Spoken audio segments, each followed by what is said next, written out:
Alright, hello guys, how's it going? In today's video we're going to be talking about our very exciting May 2020 forecast. Now before I get started with this video though, I would ask that you do subscribe if you do like weather related content, and also make sure to share this video with your friends, family, and social media. For today's comment of the day, I want to know, what kind of conditions are you hoping for this May? Let me know in the comments down below and I'll be picking one of those for tomorrow's video. Alright, now let's get into this video, and we're going to first things first be talking about our precipitation forecast.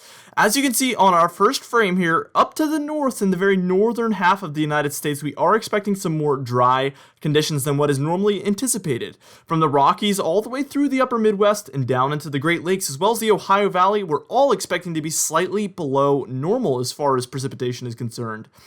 And this is mostly due to the fact that we're going to have an air mass set up in the west that's going to create more dry conditions over there, and then also that's going to lead to more dry conditions up to the north, as well as a dry cold air mass that sets up over the Great Lakes, which is also going to encourage more dry than normal conditions. And to the south it's going to be a completely different story, but we're going to talk about that in a minute. Now let's even add a second layer of below average precipitation here, and you can see especially for North Dakota, Minnesota, Wisconsin, Michigan, and Illinois, we're going to be anticipating some below average precipitation here, and this is going to be moderately below average precipitation. I'm most confident in this region being below average precipitation, and that's why we have the moderate shade of below average precipitation for this region. Alright, now we're about to move on and start talking about areas that could have some above average precipitation in the United States.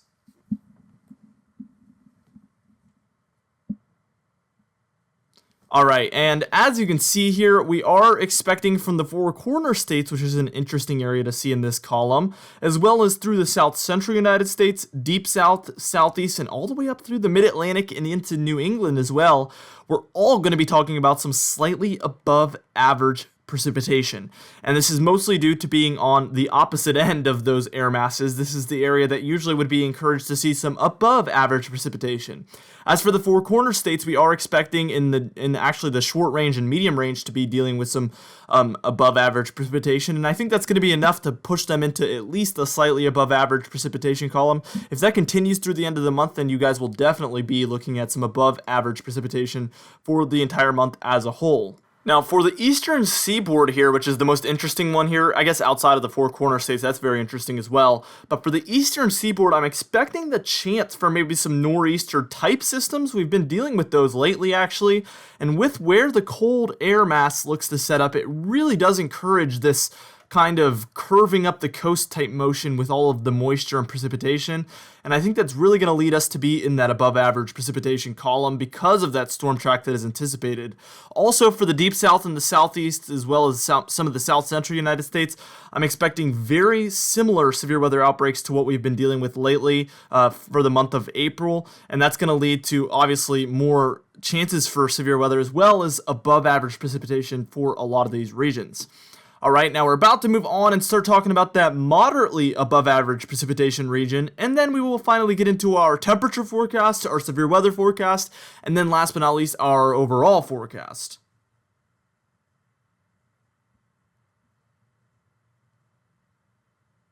Alright, and here it is, and you can see for Arizona, New Mexico, Colorado, those areas are going to very easily get into the above average precipitation column because all it takes is a little bit of precipitation, one storm to push these guys into well above their average. Obviously, this is a very desert area, so that's really going to cause your averages as far as precipitation to really be easily pushed into the above average column. We've seen this in months past where they very easily get into the well above average precipitation column.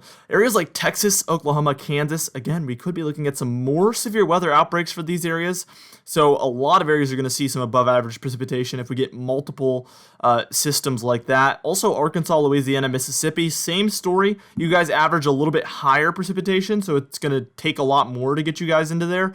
But I think that we will see a very common storm track right here below our cold air mass. It's going to, give us a very good counterclockwise motion that's going to lead to a lot of above average precipitation for a lot of these regions.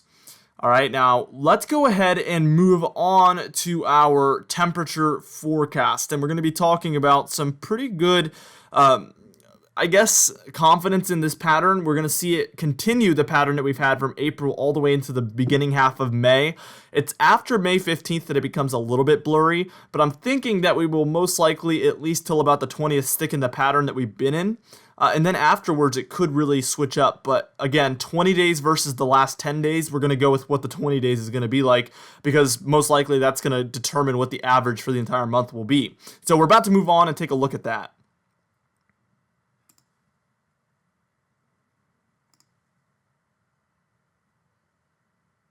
All right, and as you can see, we're expecting some above average temperatures for a lot of these regions, from the northwest through the southwest, the Four Corner states, down into the south central United States, as well as the deep south and the southeast.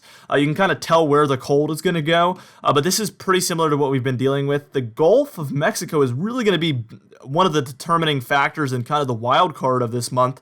How far will it be able to force the warm air up into the Gulf states and even higher up possibly at times?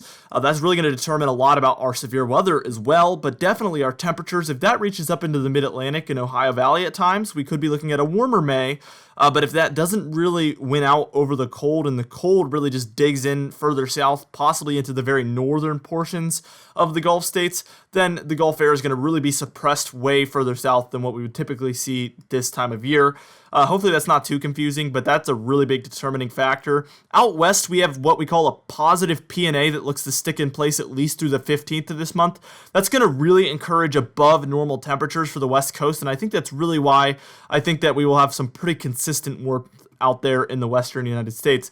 Talking about the consistent warmth, let's talk about our more confident area of above normal temperatures and our further above normal temperatures. For the southwest through the Four Corner states and to some of the south central United States, I'm expecting moderately above average temperatures here. Again, reaching into some of those areas that would really be influenced by that positive PNA. And also a lot of those areas in Texas and Oklahoma that could get a little bit influenced by the warmer temperatures down south in Mexico and the Gulf of Mexico. This is really going to lead to a very interesting setup for severe weather.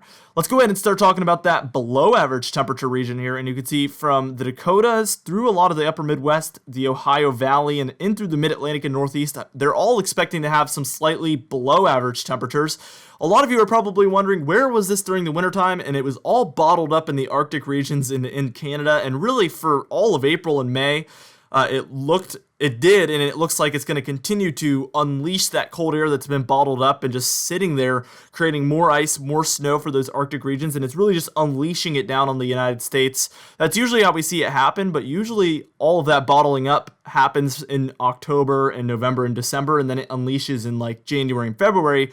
However, this year it's basically bottled up through the entire winter, and now it's finally unleashed now May and April, but that's well too late for any big snow or big cold events, obviously. So it's too little too late.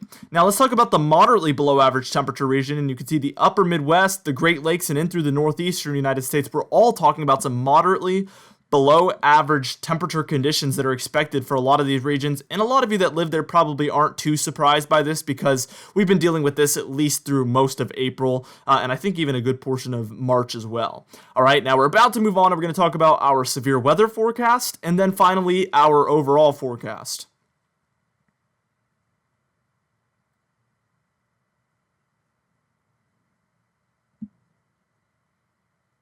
All right, and here's that severe weather forecast. You can see in this pink region, we're expecting near normal to above normal severe weather to be anticipated within this region. This is right in between that cold air mass and the warm air mass. Also coupled with a lot of these regions having above average precipitation. This is just going to lead to an above average chance for severe weather for pretty much all of these regions in the pink. Also notice the East Coast. I think that we could have a lot of systems where we see a brief warm up and then a front come through, similar to what we had earlier in April. There for North Carolina, Virginia, Maryland, up through portions of Pennsylvania and New Jersey as well. That's why that's there, that little hook up. I think we could have very, very similar systems to that. And now that we add our second layer, this is where I'm definitely expecting above average severe weather. Nebraska, Kansas, Oklahoma, Arkansas, Missouri, in through portions of the deep south states as well. Mississippi, Alabama, Georgia, South Carolina, North Carolina, Tennessee, and Kentucky, as well as some areas in Illinois as well.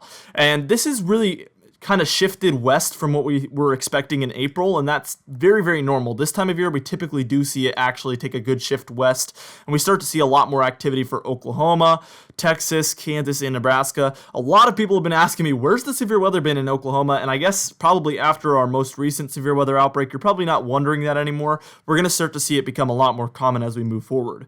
All right, now let's talk about our overall forecast. Starting out in the west, warm start for sure with that positive PNA I mentioned. Later on, it becomes a little bit more blurry, and there is the opportunity for possibly some colder than normal conditions to set in for the very, very final portions of May, but that's not really a likelihood. I guess that's just a 50-50 thing. Out in our yellow region there to the east, we're looking at a flip-flop pattern. It's going to be all over the place. I can see warmer than normal conditions, colder than normal conditions at times, wetter than normal conditions, and also drier than normal conditions. It's going to be really all over the place. And then for the four corner states, I've mentioned this, but we're going to have a wet start down there, possibly going to last through the month, but really all it's going to take is just the very, very beginning to have wetter than normal conditions. Up there for the pink region, we weren't expecting colder than normal conditions, but a couple of big Arctic blasts is definitely not out of the equation because there is that bottled up cold air. I could see a couple of pretty potent cold air masses that come down and create some colder than normal conditions at times, but I'm expecting near normal conditions overall. In our red region here, that's where most of the above average severe weather is going to occur, and that's why I gave it that red region. And then in that green area, that's where we're going to have Gulf air at times, and possibly as you move further south, pretty much all of the time. It's going to be pretty much a battle to see how far north that moist Gulf air can get. And really that's going to determine a lot about how May goes. A flip-flop pattern in that blue area as well. Again, the Gulf air could move into these areas, but also we could see that colder than normal conditions come in at times as well. So it's going to be a battle for the air masses. And then last but not least for the Midwest, the Ohio Valley, the Great Lakes, and New England states, colder than normal conditions are going to persist pretty much through most of May, if not all of May, for these darker blue regions. All right, now for today's comment of the day, I asked you guys, what is your hottest temperatures you've ever felt? And Weather Outlook said the hottest temperatures I have ever experienced was in the Death Valley, California, 134 degrees. Not a lot of us can say that we felt temperatures that hot. That's why I picked that comment for today's comment of the day.